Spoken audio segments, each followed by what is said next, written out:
Hello there, I see you've clicked the video, so there is a chance that you like card games, maybe the amazing world of The Witcher, and maybe both. And come on now, if you haven't lived under a rock, you've probably heard about GWENT. And it doesn't matter if you're a longtime player or a newcomer wondering what all the fuss is about, because I'm here to tell you a few of my personal reasons why I absolutely love GWENT.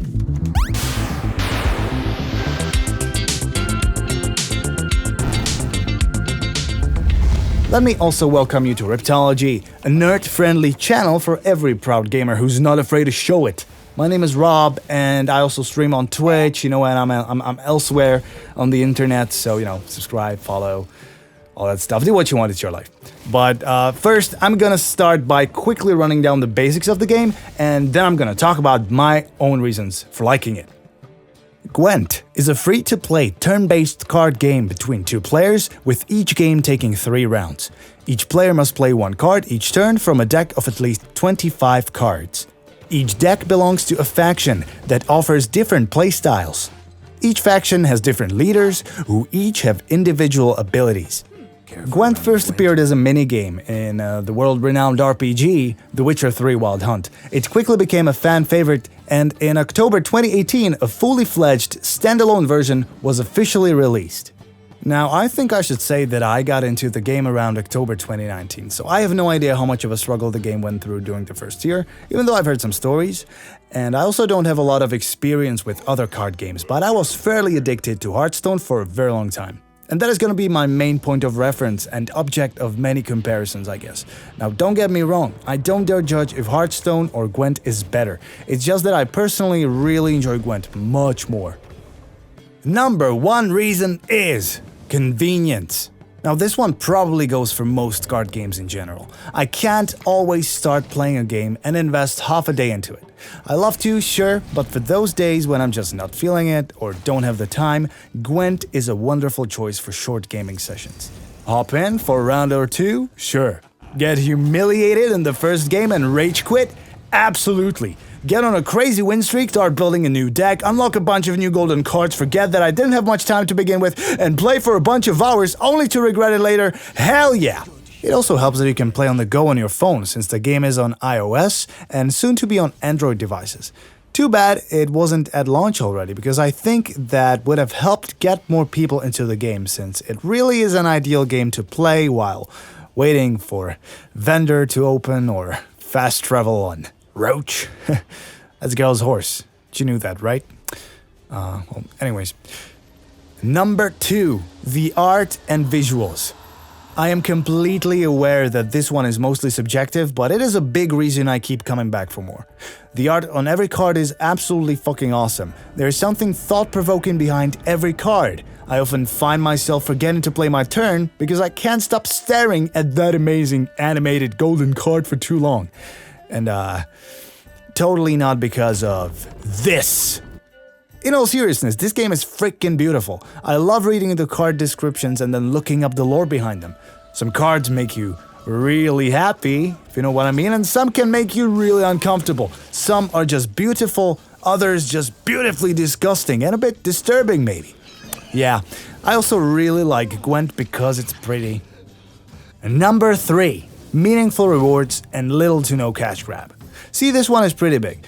Don't get me wrong, you can still spend a lot of money trying to get more cards and unlock stuff you still don't have. I know I almost did a couple of times, but I never felt locked out of content or competition because I didn't pay for something. You can unlock just about anything without spending a dime if you play smart or have the patience.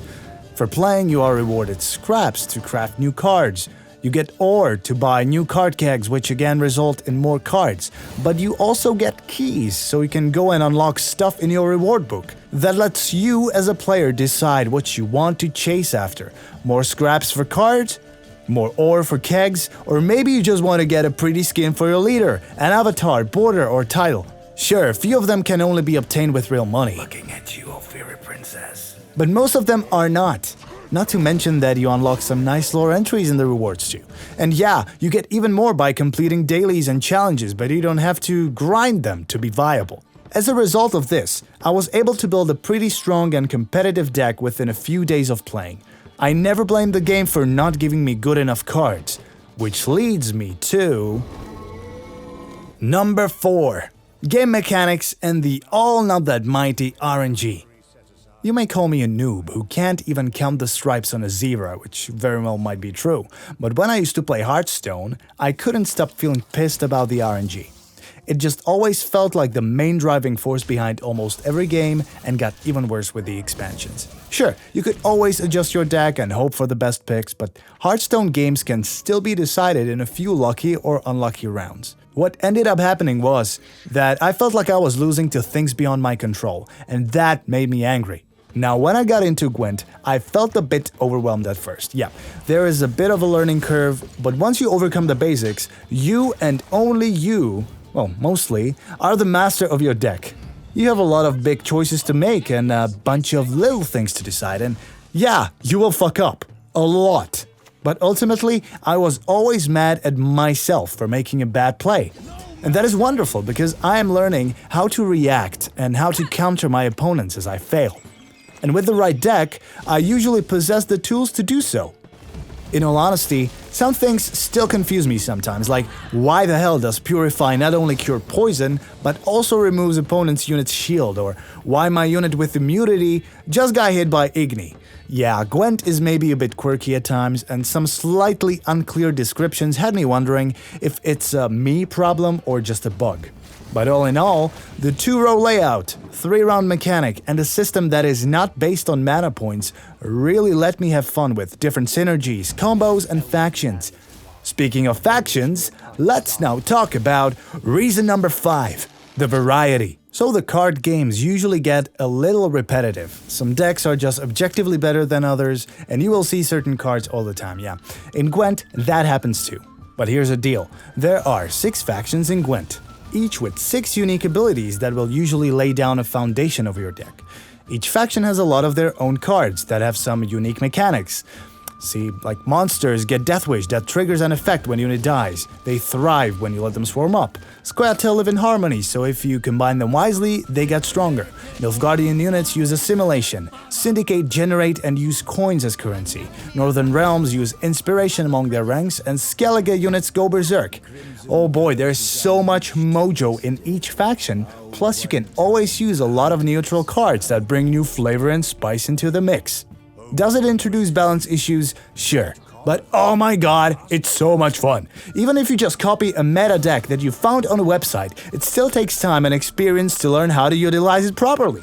I'm now clocking in at 200 hours played, yet I have only played monsters and Squattail. I have so much more left to try out, and the knowledge of each faction is also going to help me play against them better. That's just how it is. This game is experience and skill based. The things you learn are utilized in all aspects of gameplay. It doesn't rely on your luck or destiny, if you will. Gosh, do I love Gwent. But I'm rambling now, so back to the point. There is a crapload of variety, yet I don't feel crippled by the amount of cards, factions, and abilities, and don't really feel like I must learn and know everything. And that's the thing, the variety is not quantity over quality. Everything seems to make sense somehow. I have a general idea what to do, and I think I'm doing pretty good, even though I'm just a noob. I'm having fun and being rewarded, even though I never made it past rank 5. Whew, good. Now I think I've exhausted the majority of reasons why I love this game, so you could just quit the video now, I guess. Yet there is at least one extra reason, and that is Thronebreaker. It's a standalone game on its own, but I really like to think about it as a paid single-player campaign for Gwent. You unlock some goodies for Gwent too while playing it, but that's not why I'm including it in the video. The reason is, it's a wonderful thing to play when you get a little fed up or maybe angry with the multiplayer. It is very lore-based and uses modified Gwent cards to let you solve puzzles that are challenging but not too hard, I think. And I'm a person who doesn't enjoy puzzles very much, but the story of Queen Maeve, more great-looking visuals, dialogues with amazing voice acting and decision-making, it just keeps me going. I still haven't finished the game, but it is great to know that when I can't take failure in multiplayer Gwent anymore, I can still have a lot of fun and utilize my Gwent skills in Thronebreaker. It's more casual, chill, and pretty. I say get it! It's around $25 on GOG, but can get much cheaper in discounts. Whew, okay, I think that's it. I feel like I could go on, but I don't want this video to be super long. So if you feel like talking about it some more, well, the comment section is right down there below. And feel free to stop by twitch.tv/RobDiesALot and follow me there since, well, I'm playing Gwent pretty often these days, like all the time. And I think now you know exactly why. It's been my pleasure. I hope you can catch some other videos eventually. And one last question for you. What is your favorite thing about Gwent?